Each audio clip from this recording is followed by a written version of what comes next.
Ya, halo, selamat malam. Kembali lagi dengan saya, Joni Rombe.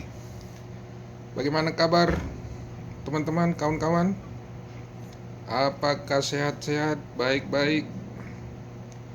Kali ini saya mau memberikan atau membahas suatu kejadian yang di masa lampau, di mana timing itulah eh, saat itulah awal pintu masuk untuk mengkriminalisasi Anas Urbaningrum, Ketua Umum Demokrat terpilih secara demokrasi. Oleh karena itu,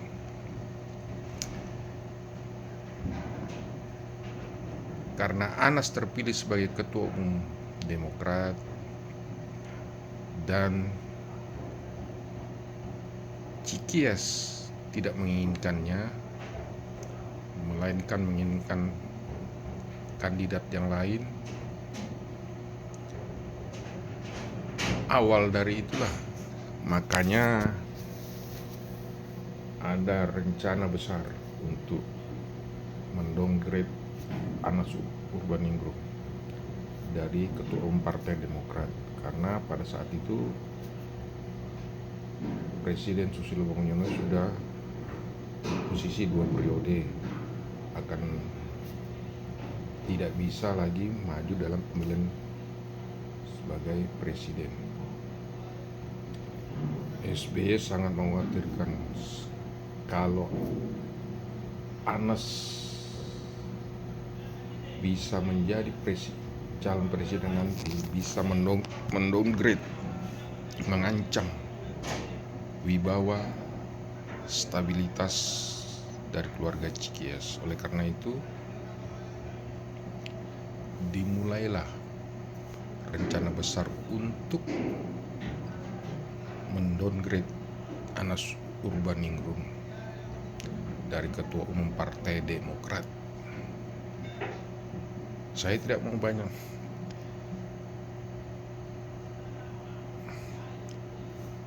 berasumsi, banyak berbicara mengenai saudara Anas Urbaningrum. Ya, kita saksikan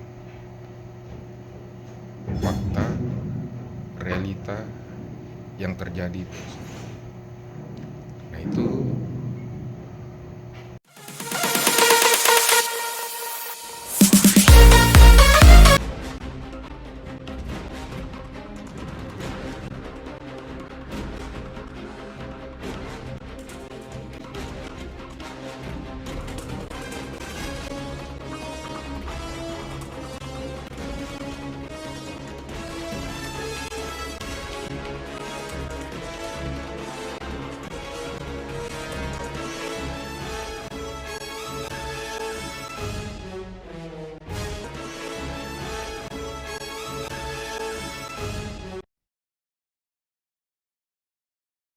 Konflik yang terjadi di tubuh Partai Demokrat semakin tajam. Langkah politik Ketua Umum Anas Urbaningrum beserta para pendukungnya yang mulai membuka jalan bagi pencalonan presiden pada pemilu 2014 membuat persaingan di internal partai memanas. Terseretnya sejumlah kader dan elit Partai Demokrat dalam skandal suap Kementerian Pemuda dan Olahraga disebut-sebut sebagai bagian manuver politik untuk memberikan peringatan kepada Anas untuk tidak bermain-main dengan posisi calon presiden 2014. Meski pemilu masih 3 tahun berselang, persiapan bakal calon presiden sudah mulai beredar di sejumlah partai politik besar. Apalagi bagi Partai Demokrat yang menjadi pemenang pemilu 2009. Posisi sang tokoh utama, Susilo Bambang Yudhoyono yang tak mungkin mencalonkan diri lagi, boleh jadi membuat para elit di partai ini mulai pasang kuda-kuda. Tersiar kabar Ketua Umum Partai Demokrat Anas Urbaningrum bersama belasan pendukungnya tengah merintis persiapan posisi calon presiden. Langkah ini membuat seorang calon ketua umum yang gagal memenangi pertarungan pada Kongres kedua di Bandung, menyampaikan kisah manuver politik Anas kepada sang ketua Dewan Pembina. Tentu saja, desas-desus soal langkah politik Anas ini tak bisa begitu saja diabaikan. Kemenangan Anas mencapai posisi ketua umum meski tak mendapat dukungan dari keluarga Cikeas menjadi pelajaran penting bagi para elit dan kader yang tak berada di kubu Anas. Maklum, Anas merupakan mantan ketua umum sebuah organisasi mahasiswa tertua di Indonesia, Himpunan Mahasiswa Islam. Menilik dari perjalanan karir di organisasi yang merintis dari tingkat komisariat, struktur paling rendah di HMI memberikan gambaran pula jika Anas sosok yang tidak bisa diremehkan. Apalagi sejak sebelum menjadi ketua umum, yaitu masih berada di jajaran ketua DPP, Anas sudah mulai rajin menyambangi para pengurus daerah. Melihat kondisi itulah, kabarnya rencana penyelenggaraan musyawarah daerah atau musda Partai Demokrat di berbagai wilayah di tanah air ditunda. Soalnya, jika ini terus dibiarkan, dikhawatirkan Anas kian mendapatkan dukungan yang kuat. Kecurigaan terhadap Anas yang mulai mempersiapkan diri sebagai calon presiden juga semakin kuat ketika sebuah lembaga survei menyebut Anas sebagai ketua umum yang paling populer sebagai calon presiden. Minggu 24 April silam, sebuah lembaga survei yang menamakan diri Institute for Strategic and Public Policy Research atau INSPIRE merilis soal popularitas para ketua umum parpol yang berpotensi menjadi calon presiden. Namun, pihak INSPIRE menolak jika survei yang mereka lakukan sebagai bagian skenario politik Anas Urbaningrum. Soal siapa yang membiayai survei, pihak INSPIRE juga tak mau membeberkan. Siapa-siapa saja yang membiayai penelitian kami. Tapi yang jelas adalah begini, siapapun bagi saya yang kiranya bisa saya ajak kerjasama untuk melakukan survei, ayo. Tetapi satu hal yang tidak bisa ditoleransi sedikit pun itu soal metodologi. Anas juga membantah jika dirinya sedang mempersiapkan diri dalam Pilpres 2014. Wah, apalagi itu jauh banget apa hubungannya. Capres itu belum pernah dibahas di Demokrat dan belum menjadi agenda pembahasan. Jadi menghubung-hubungkan sesuatu yang tidak ada hubungannya. Lebih baik kita serahkan semuanya pada proses hukum. Kita dorong KPK untuk bekerja profesional. Yang pasti, kader dan elit Partai Demokrat yang terseret skandal suap Kemenpora adalah sosok yang dikenal menjadi pendukung Anas pada Kongres kedua. Selain Nasaruddin yang disebut-sebut ikut membantu biaya pencalonan Anas sebagai ketua umum, juga Angelina Sondah yang terlihat aktif menggalang dukungan bagi Anas. Nasaruddin dan Angelina yang mulai disebut-sebut dalam skandal suap Wafid Muharam menjadi isyarat kepada Anas jangan bermain api. Celakanya, sinyal ini tak membuat kubu Anas surut nyali. Di saat Dewan Kehormatan tengah berusaha mencari solusi, fraksi Partai Demokrat di Senayan membentuk tim pencari fakta. Akibatnya, perang pernyataan antara dua pihak yang terlihat samar-samar mulai terlihat terang benderang. Bagaimanapun ini kan kadernya Partai Demokrat, ya. Jadi Dewan Kehormatan itu menangani kan ada dua hal nih. Satu masalah hukum, satu masalah etika. Yang ditangani oleh Dewan Kehormatan adalah masalah etika. Nah, kode etik di situ ada di anggaran dasarnya Partai Demokrat itu ada. Itu saja. Nah, masalah hukum nanti lain KPK yang urus. Bukan, itu tidak ada kelompok-kelompok di Demokrat itu. Demokrat itu faksinya satu. Najaruddin, teman saya benar. Jangankan Najaruddin, siapapun teman saya. Kan gitu loh. Saya berteman sama semua orang. Jadi kalau berteman, suka duka itu tetap ada di situ. Jangan ketika suka kita ada, duka kita lari. Janganlah. Jadi orang kan bisa aja berbuat salah. Nah, saya menyatakan di sini saya belum tahu, tanda kutip, Najaruddin bersalah apa tidak. Beliau menyampaikan, saya belum tentu bersalah. Oleh sebab itu tolong saya diperiksa tepat oleh KPK. Itu beliau katakan ke saya juga. Ya itu kan sudah baik kan. Silakan berproses itu. Silakan KPK jemput dia, periksa dia. Silakan. Nah, beliau mengatakan demikian supaya jangan partai yang terbawa-bawa. Kasihan juga di partai ini banyak orang yang baik-baik juga kan.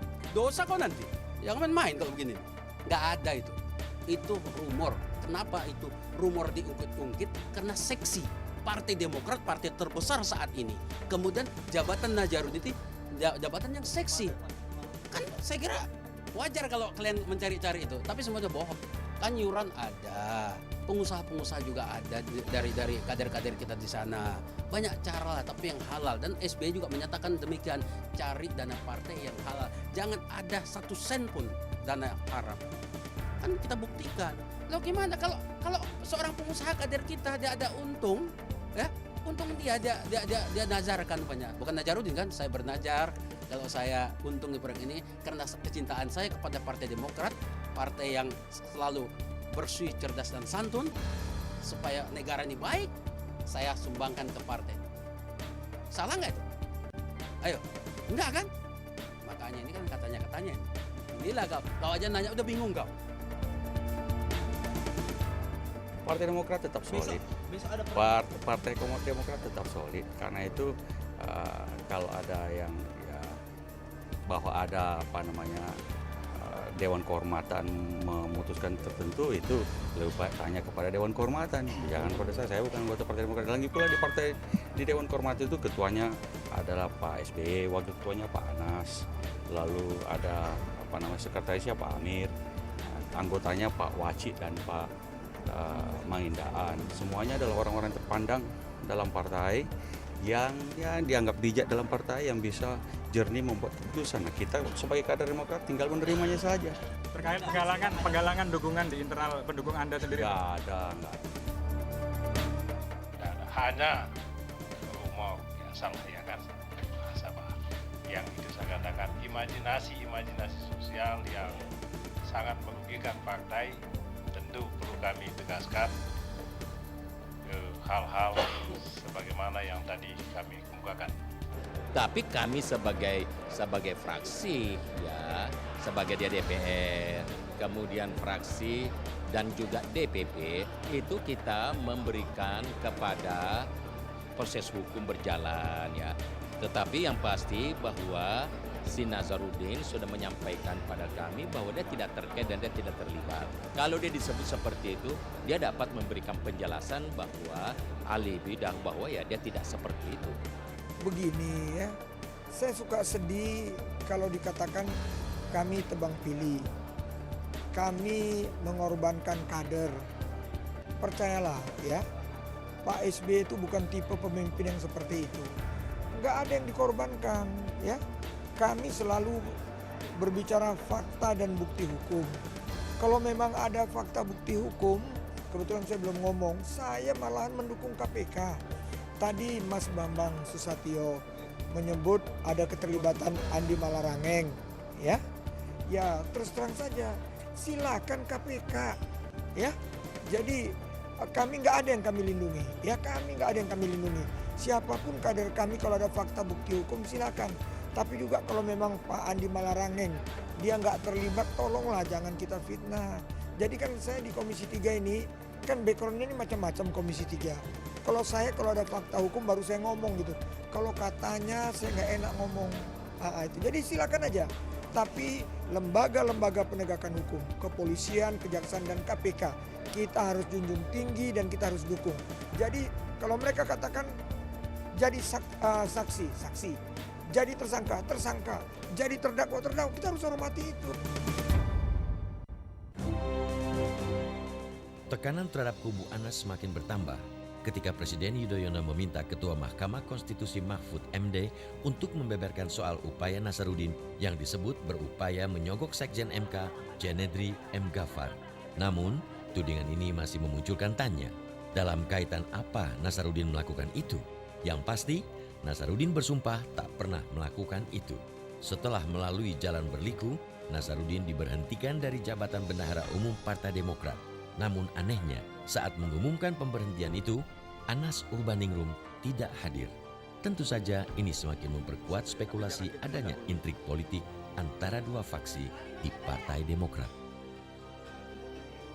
Juru bicara Komisi Pemberantasan Korupsi, Johan Budi, juga membantah keras jika keberhasilan KPK mengungkap skandal suap terkait Wisma Atlet SEA Games Palembang sebagai bagian skenario politik tingkat tinggi. Loh, KPK nggak melihat orang Demokrat atau bukan? Nggak ada rencana.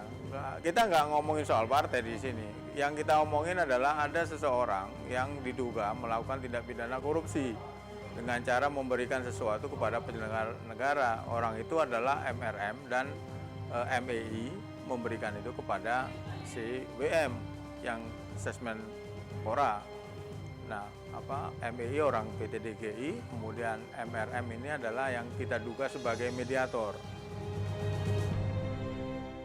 Sungguh wajar jika muncul berbagai spekulasi atas sepak terjang KPK, utamanya terkait skandal suap di Kemenekpora.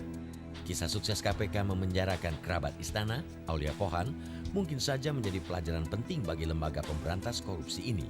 Kriminalisasi Antasari Ashar dan kasus Bibit Chandra menyisakan pertanyaan besar bagi publik di negeri ini. Ada apa di balik semua peristiwa penting ini? Jangan mengukur KPK berani atau takut itu dari siapa yang diperiksa. Jangan begitu. Menurut saya sampai hari ini KPK ada dalam rel itu ya. Bukan karena dia dari partai mana misalnya atau terkait dengan partai apa. Tetapi apakah ada dua alat bukti yang cukup? Nah kalau nggak ada juga jangan dipaksain. Kita seolah-olah biar dibilang berani, kemudian kita mentersangkakan seseorang yang buktinya belum kuat, belum ada. Kita KPK nggak mau seperti itu. Gitu. Jadi ukuran berani dan takut itu bukan dari situ, tetapi apakah yang kita sangkakan itu nanti tuntas di pengadilan dan buktinya kuat, itu hakim yang menilai nanti. Namun, Anas Urban, mantan Wakil Ketua Umum Partai Demokrat, yang kini berada di jajaran anggota Dewan Pembina,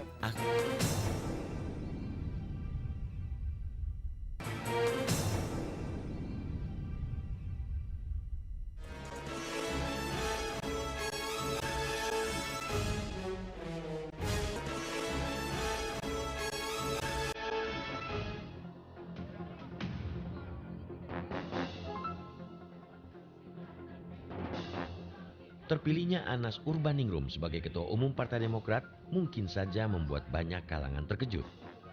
Anas boleh terbilang merupakan pendatang baru di Partai Demokrat. Mantan anggota Komisi Pemilihan Umum atau KPU ini bergabung dengan Partai Demokrat ketika lembaga penyelenggara pemilu ini dilanda prahara. Ketua dan sejumlah anggota KPU periode 2004-2009 terlibat dalam skandal korupsi terkait pengadaan logistik pemilu. Di saat para komisioner sedang was-was menghadapi persoalan hukum inilah, pada tahun 2005, Anas mundur dan bergabung dengan Partai Demokrat. Karir Anas di Partai Demokrat juga terbilang pesat. Hanya dalam tempo 4 tahun, jabatan Ketua Umum sukses diraihnya.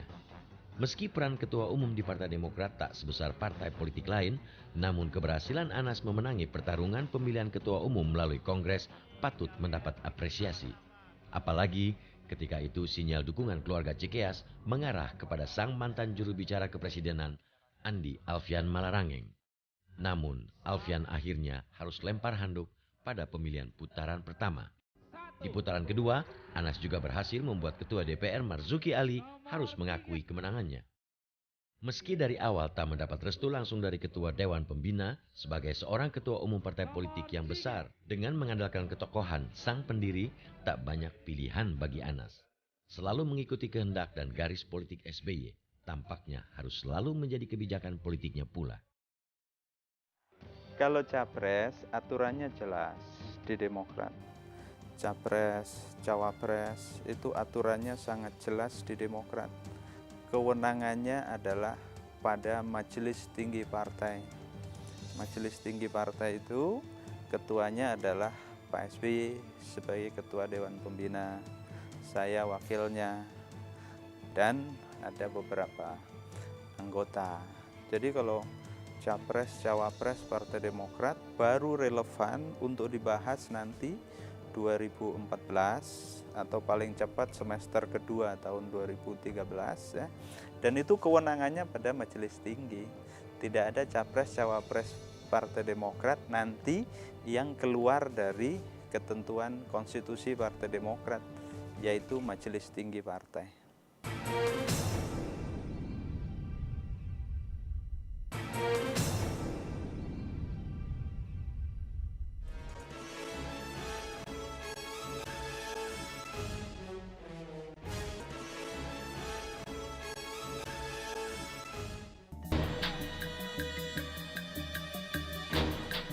Sosok Presiden Susilo Bambang Yudhoyono dan Partai Demokrat ibarat dua sisi mata uang.